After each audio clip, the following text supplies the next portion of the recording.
Ici Alain Crevier, bienvenue à Second Regard. L'été dernier à Montréal, ils ont pratiquement rempli le stade olympique. Et ça, sans problème. Ils étaient en fait 36 000 réunis au stade pour parler de leur organisation, mais aussi et essentiellement de leur foi. Ce sont les témoins de Jéhovah, des gens qu'on a un peu l'impression de connaître parce qu'ils ont déjà cogné à notre porte. Mais cette fois-ci, ce sont eux qui ont accepté de nous ouvrir leurs portes. Aujourd'hui, à Second Regard, la foi, les croyances et l'organisation redoutable des témoins de Jéhovah.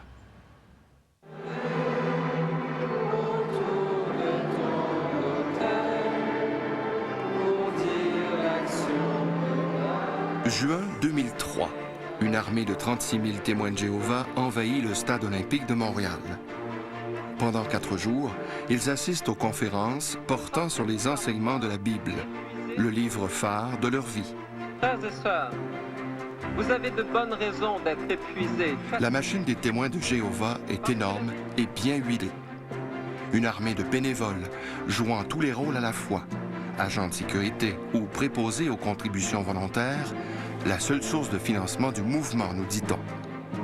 Ils font même l'entretien ménager du stade olympique. Sous les estrades, des hommes en noir transportent les dernières publications de la littérature du mouvement. Dans le stade, les conférences se tiennent simultanément en français d'un côté et en anglais de l'autre.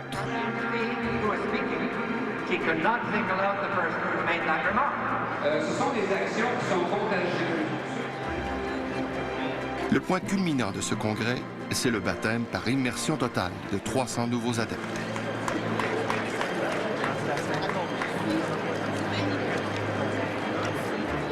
C'est le rituel le plus important du mouvement, le symbole même de l'engagement de tout nouveau témoin à servir Jéhovah. On peut devenir témoin à tout âge. Par exemple, pour ces adolescentes, le baptême représente la décision la plus importante de leur vie. Je suis sûre que c'est la meilleure décision que je peux faire de ma vie, puis c'est vraiment ça que je veux faire. Je suis sûre que c'est la meilleure voie à suivre. C'est la plus grande décision de ma vie, puis je pense que j'en aurai vraiment pas d'autre. Puis c'est important pour moi parce que j'ai une bonne nouvelle que j'ai reçue, puis j'aimerais ça l'annoncer par toute la terre. C'est important pour moi parce que c'est ma seule décision que je peux prendre pour offrir ma vie entre les mains de Jéhovah. Pour nous, oui, c'est vraiment une cérémonie d'engagement, mais aussi un pas vers le progrès. C'est un départ, le baptême.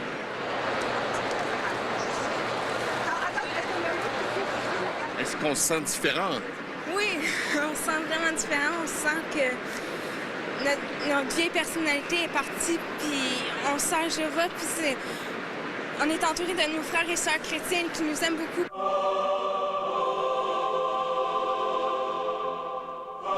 Ces hommes, ces femmes et ces enfants, bien habillés, portent documents à la main ou lisant la Bible, sont membres d'un mouvement qui a vu le jour en 1872 en Pennsylvanie, aux États-Unis. À l'époque, un groupe d'études bibliques proposait de puiser dans la Bible les éléments d'un code moral très strict qui guiderait leur vie.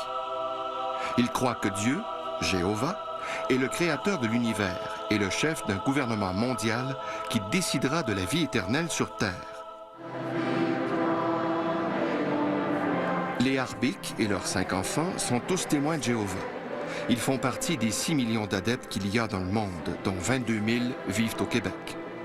Ces gens croient fermement que la fin du monde est pour bientôt et qu'il sera remplacé par un paradis sur Terre. Est-ce que vous n'avez pas l'impression que les gens aux alentours de vous vont dire « mais ils ne vivent que dans une bulle, ces gens-là » ?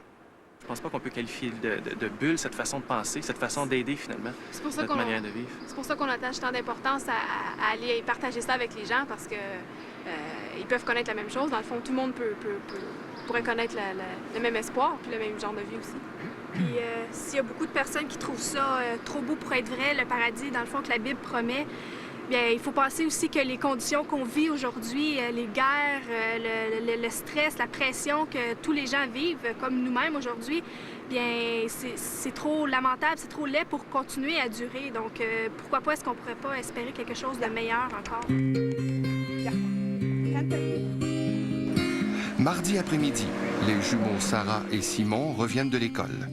Mais au lieu de faire leurs devoirs scolaires, ils préparent plutôt ce qu'ils appellent leur ministère. Simon ira faire du porte-à-porte. Sarah, elle, fouille dans la Bible pour préparer un exposé qu'elle présentera le soir même à la Maison du Royaume, le lieu de culte des témoins de Jéhovah. Ça va bien? C'est Sarah. Est-ce que tu veux pratiquer?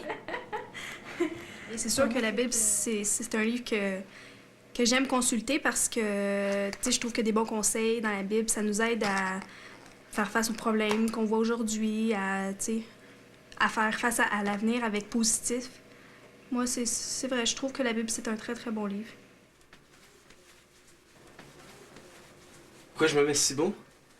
Dans sa veste, on a toujours été comme ça depuis que je suis petit. Je fais ça, c'est pour se montrer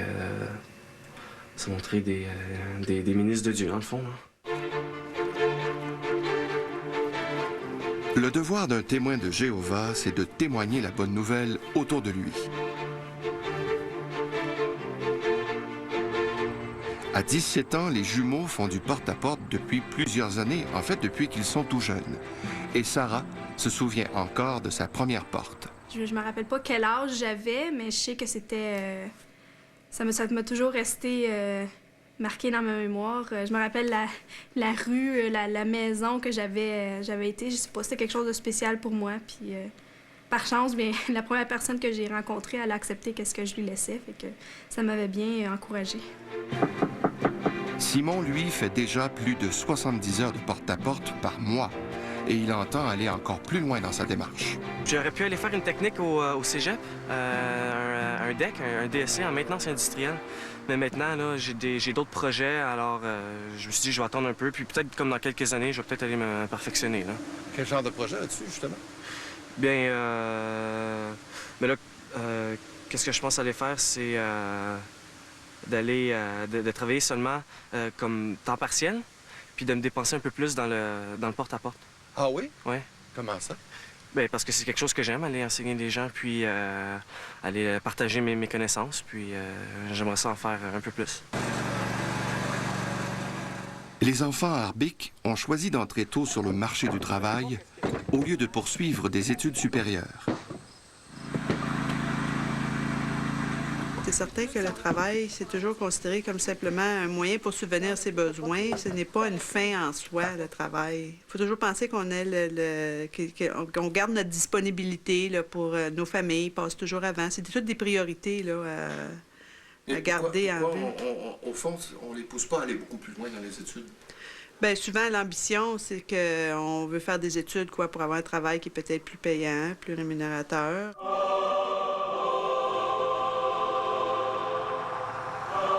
Les adeptes du mouvement se réunissent souvent, 3 ou 4 fois par semaine, pour discuter de la Bible.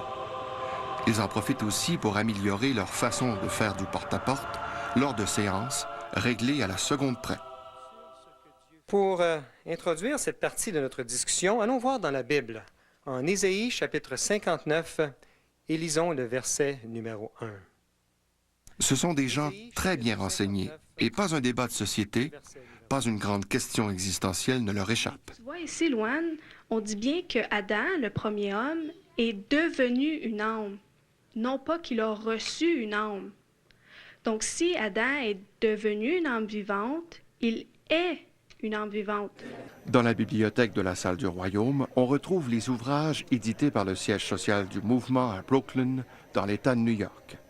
La Watchtower, la tour de garde, publie en effet à des millions d'exemplaires dans plus de 230 pays et territoires.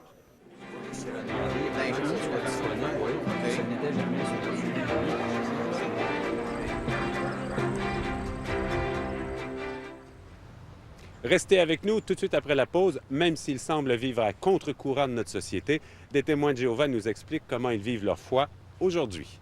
Je regarde les jeunes aujourd'hui qui se droguent, puis ces gens-là, ils n'ont pas d'avenir. Ils vont vivre, quoi, à 50, 60, 70 ans. Ils vont mourir, ça vient de finir là. Moi, j'ai un avenir d'être capable de vivre éternellement sur une terre.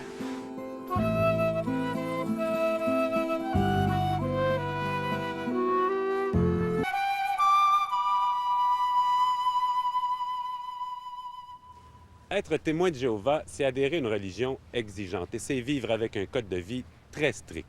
Mais les témoins de Jéhovah sont des gens déterminés. Ils vont de porte à porte, même si on leur claque la porte au nez, en attendant la fin du monde et le paradis sur terre.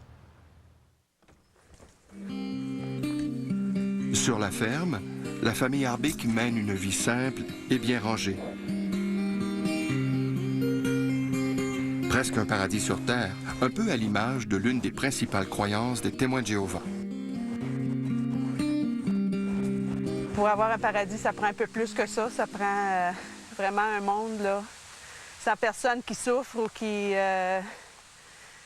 soit dû à la maladie ou à cause de la perte de quelqu'un qu'ils aiment ou les souffrances carrément à cause de la guerre ou ces choses-là. Alors ça serait un vrai paradis si ça serait pour tout le monde. J'ai ma foi, puis je suis bien correct avec ça, là. Je suis fier d'être dans ma religion, là. Pourquoi? Parce que j'ai une espérance, parce que j'ai un avenir. Je regarde les jeunes aujourd'hui qui se droguent, puis ces gens-là, ils n'ont pas d'avenir. Ils vont vivre, quoi, à 50, 60, 70 ans. Ils vont mourir, ça vient de finir là. Moi, j'ai un avenir d'être capable de vivre éternellement sur une terre. Je trouve que ça, c'est beaucoup plus... Ils vont faire presque 100 ans que vous attendez la fin du monde, par exemple.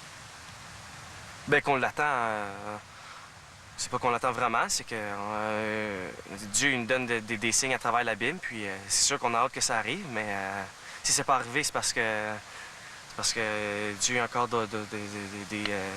il regarde encore qu'il y a des personnes qui sont peut-être susceptibles de pouvoir faire partie des gens qui vont vivre éternellement sur la terre. Ils sont des utopistes, ils croient vraiment que ça va arriver. Ça, c'est un règne de justice. On dirait qu'il n'y a pas de magie dans leur croyance, qu'on veut non. C'est une religion qui est relativement désenchantée, qui est assez rationnelle, le bon sens, l'interprétation des Écritures, c'est là. Pauline Côté est sociologue des religions. Elle a observé que le milieu des témoins de Jéhovah est tissé très serré. Les témoins de Jéhovah préfèrent se marier entre eux, comme l'ont fait Jean-François Arbic et sa conjointe Hélène. Le mouvement s'oppose aux relations sexuelles avant le mariage, au divorce, sauf en cas d'adultère, et à l'avortement. La contraception demeure toutefois une affaire personnelle. Ça me dérangeait pas, tu sais. Ce sont des gens qui vivent dans un milieu qu'ils aiment protéger. Ce sont des gens qui se voient souvent, qui se fréquentent souvent, qui, sans avoir d'interdiction de fréquentation, c'est préférable. Vous voyez, quand vous croyez, c'est préférable, si vous vivez dans un monde sain, de rester dans le monde sain. C'est un monde protégé. Le monde de la congrégation, c'est un petit monde. C'est toujours ce que j'appelle une religion de proximité. On se connaît. On se connaît et on se reconnaît. Les témoins de Jéhovah célèbrent les mariages et les baptêmes de nouveaux adeptes. Mais ils ne fêtent pas les anniversaires de naissance ou encore des fêtes païennes comme l'Halloween. Fêtez-vous Noël? Non plus. Pourquoi? Comme les païens chrétiens, c'est un peu la même chose. Ils ne fêtaient pas ces fêtes-là. Alors, on suit leur exemple. Est-ce qu'il vous arrive de fêter quelque chose? Ben, pas vraiment. Les jeunes me demandent tout le temps tu reçois jamais de cadeau, mais moi je me dis j'ai pas du tout. J'ai pas à attendre un moment précis, une journée précise pour recevoir un cadeau. Je reçois pendant l'année, pendant toute l'année. J'ai pas besoin d'attendre une date précise pour avoir un cadeau. Là. On va parler de l'importance de nous autres-mêmes être des amis pour les autres. Alors ça serait intéressant, hein? Puis on mentionne 3 moyens dans notre livre, à la page numéro 71. Vivre sa foi de Jéhovah, c'est aussi discuter presque à tous les jours de différents aspects de la vie, toujours à partir de textes bibliques. Un vrai ami, qu'est-ce qu'il va faire? Bien, c'est qu'il pensera pas seulement à lui, il va penser aux autres aussi, tu sais. C'est le tour à un moment. Venez lire ça. Jean 13, 1. Or, parce qu'il savait avant la fête de la Pâque que l'heure était... Dans la littérature du mouvement, on peut aussi lire que la femme doit être soumise à son mari comme au Seigneur, parce que le mari est le chef de sa femme, comme le Christ est le chef de la congrégation. Ça ne veut pas dire qu'on a un rôle moindre. Souvent même, ça nous donne même un plus grand rôle. Hein? C'est comme la reine dans un jeu d'échecs. Le jeu dépend du roi.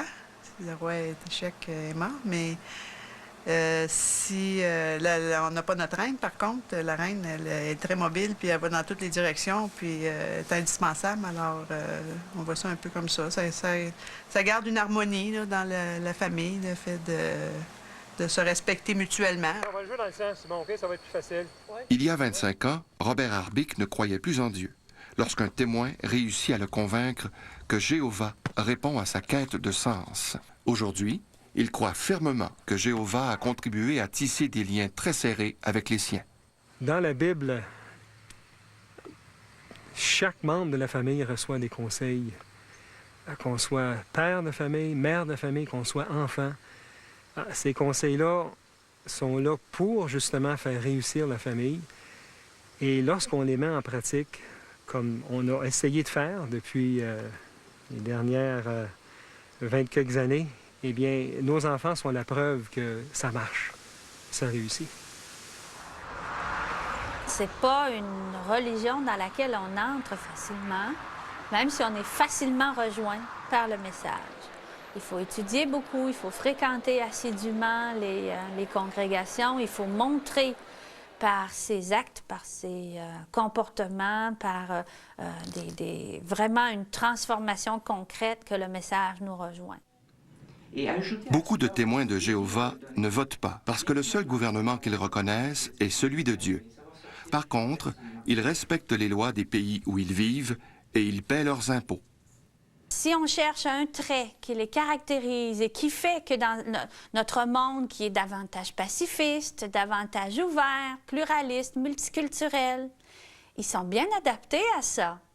Et ils ont trouvé un moyen de faire valoir leurs droits qui fait qu'ils n'ont pas besoin de s'impliquer en politique pour faire avancer leur cause. Quel est ce moyen? Ils vont devant les tribunaux.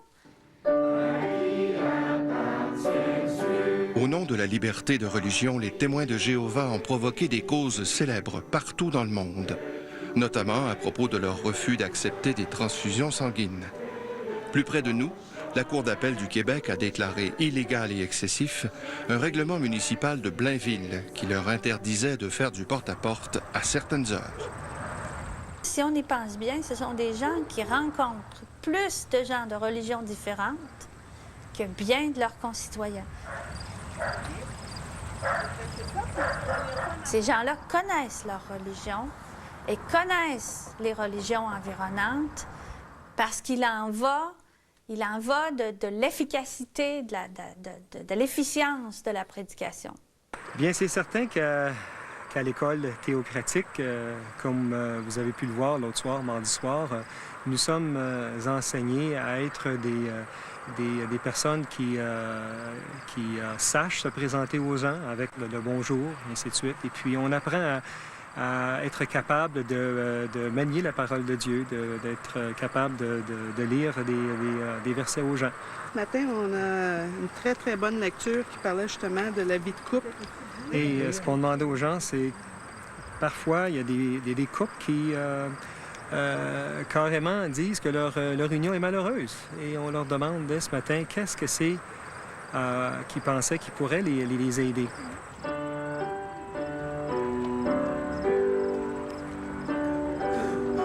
Toute cette mauvaise publicité autour du mouvement, vous réagissez comment face à ça? Bien, on s'en attend, puis on comprend que les gens ils ont certaines appréhensions. On prend pas ça personnellement non plus, parce que c'est pas en tant que personne qui réagissent comme ça, c'est plutôt face au message qu'on apporte, mais c'est normal, chaque personne a ses convictions différentes. C'est l'inconnu souvent qui effraie les gens. Hein? Chaque personne a son choix, que ce soit à la porte, que ce soit dans les journaux, les gens sont libres d'exprimer leurs convictions. Et nous, on respecte cela. Puis, Une société libre, finalement, c'est ça. C'est une société libre, on a tous des choix à faire.